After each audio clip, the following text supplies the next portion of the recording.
Good morning sa ating lahat guys. Panibagong araw at panibagong vlog na naman tayo mga ka-farming. For today's vlog, meron lamang akong gustong sagutin about dun sa isang nag-comment na sabi daw ay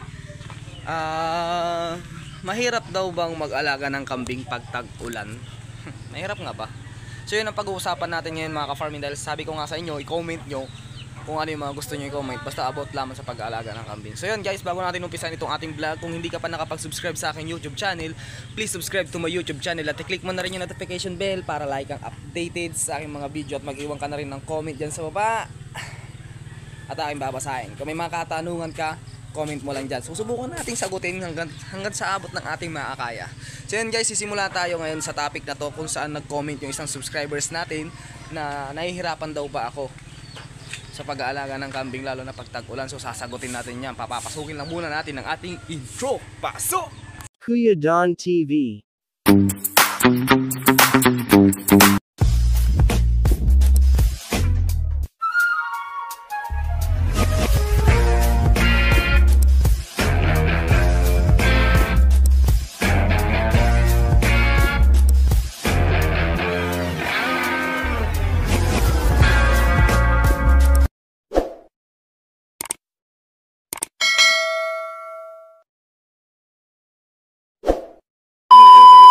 So yun guys, tulad ng aking sinabi, ang topic natin is yung nahihirapan nga daw ba akong mag-alaga ng kambing pagka ganitong tag-ulan. So ang sagot ko po ay hindi po.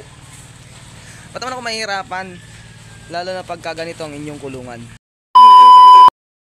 Dapat po kasi sa pag-aalaga ho ng kambing, talagang inaayos din po yung kulungan munang unang-una, lalo na pag tag-ulan. Mas mahirap pong mag-alaga ng kambing pagka summer, dahil po pagka summer ay wala pong damong makukuha.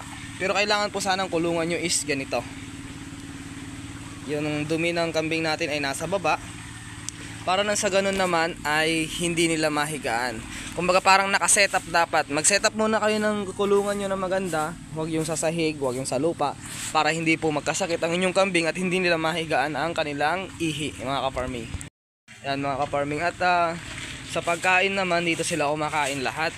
Yan, dyan sila kumakain lahat. Kung mapapansin nyo, basa pa nga po ang lupa. Ayan o, basa pa ang lupa. Yan, basa pa ang mga lupa, kasi umulan nga po kagabi. So para sa akin, mas maganda yung tag-ulan, kasi patulad sa akin nakasetup po kasi yan, may mga tolda po sa mga gilid para hindi po pasukin ng lamig yung ating mga kambing. Dito mo yan, tot.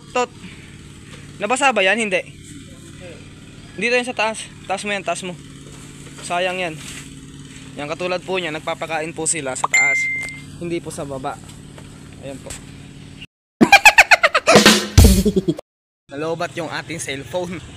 So yan guys, itong cellphone na isa ginamit natin kasi nalobat yung cellphone natin. Ang ganda-ganda ng paliwanag ko, nalobat. Yeah, wow. Ayan guys, back-click tayo sa ating topic.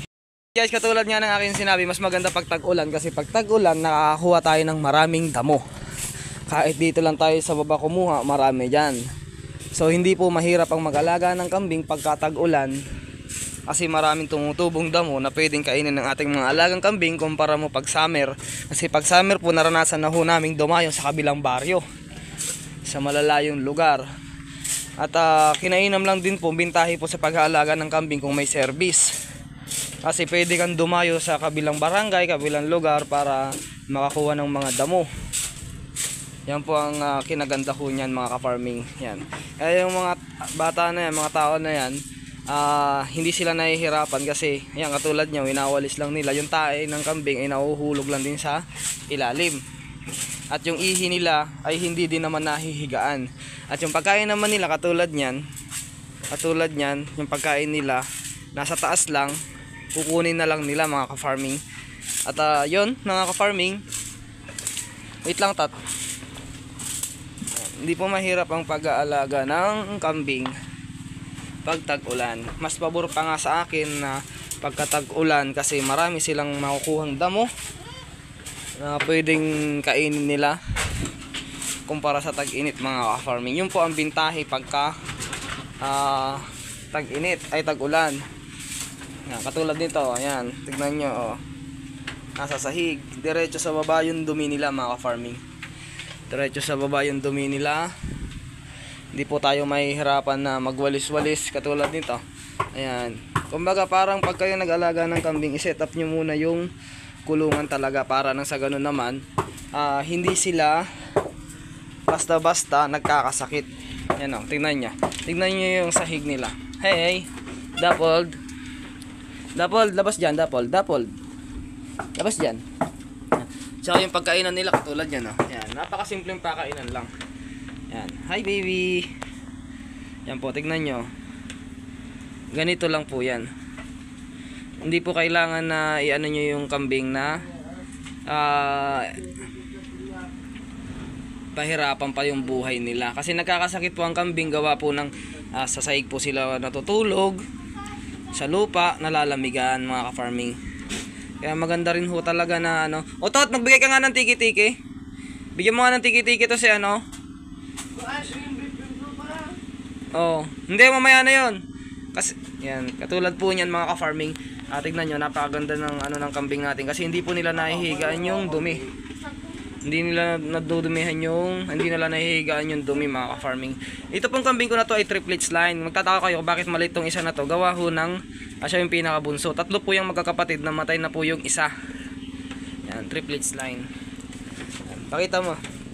Gustong-gusto niya yung tiki-tiki. Dito Tot.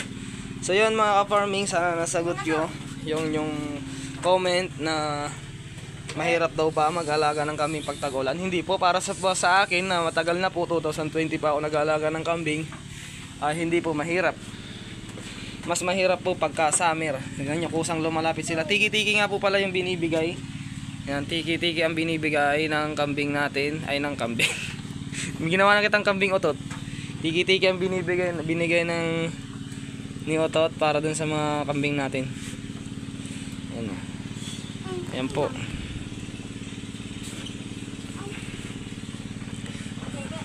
Bigyan mo ng bigyan para ano, hindi siya madeds. Gusto niyo yung matamis eh.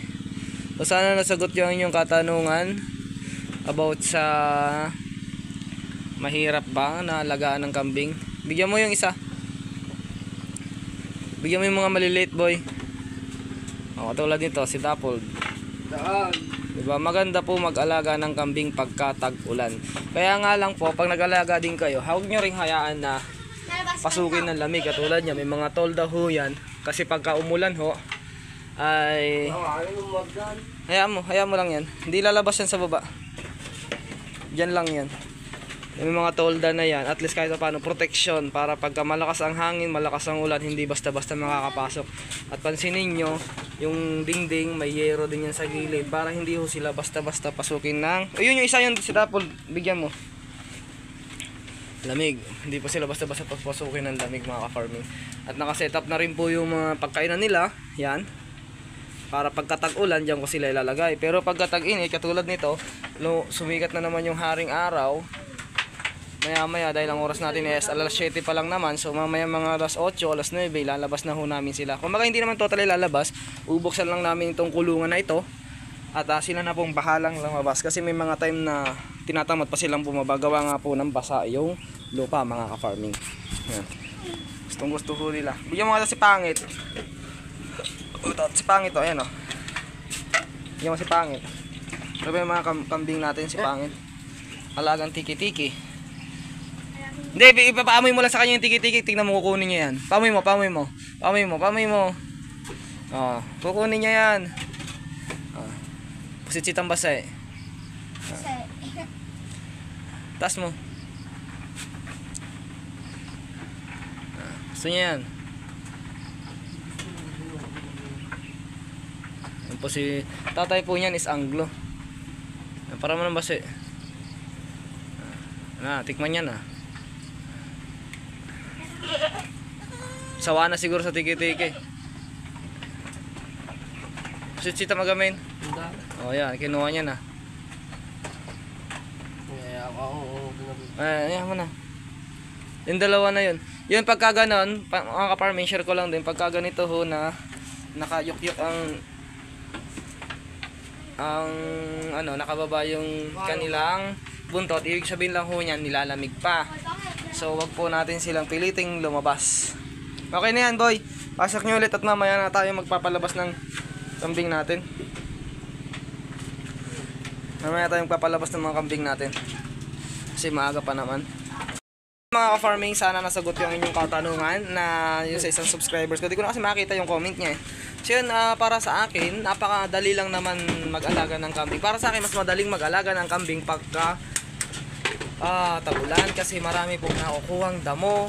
Kahit saan ka pumunta sa kalsada, kahit saan, marami kang makukuhang damo. Kasi maraming tumutubo, gawa nga po ng umuulan. Ikumpara mo po sa summer. Pagka summer po kasi natutuyo ang lupa, natutuyo din po ang damo mga ka-farming. So mas mahirap mag-alaga ng kambing pagka summer. At ipapastol mo pa sila. Hindi katulad nito, nakakulong lang sila, nakaset up, ayan. Nakabakod mga ka-farming. Di ba utot? Oh. Bagong gising si Katsupoy. Yan lang mga ka-farming. Sana sagot ko. Sabihin mga boy.